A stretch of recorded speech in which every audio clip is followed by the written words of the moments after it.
สดបងប្អូនបងប្អូនមេឃដៅពេកយប់ឡើងត្រជាក់ថ្ងៃឡើងក្តៅឲ្យខ្លាំងមកឡើងហប់ខ្ញុំបាញ់ទឹកដាក់ឲ្យវាបាញ់ទឹកឲ្យសើមចូលបាញ់ទឹកទៅគ្រាន់កាត់បន្ថយកម្ដៅខ្លះមន់វាស៊ីហើយមិនដាក់ចំណៃទៅអត់ចង់ស៊ីវាក្តៅពេកដាក់ទឹកប្រាវទៅនេះស៊ីអូនស្បុកគូឯងចេះណាស់នេះ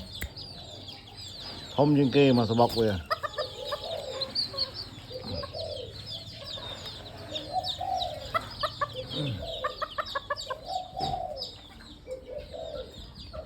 ចាំមន់ដល់ថែតំតិចបងប្អូនពេលវាក្តៅខ្លាំងយើងដាក់ទឹកចិត្តវាដើម្បីកាត់បន្ថយកម្ដៅហើយវាត្រជាក់យើងត្រូវហុំពាត់កុំឲ្យវាត្រូវខ្យល់ខ្លាំងពេកកុំឲ្យវាត្រជាក់ពេកចូលជំងឺ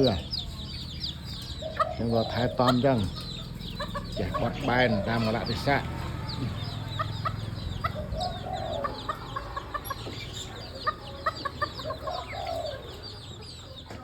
អរគុណច្រើនបងប្អូន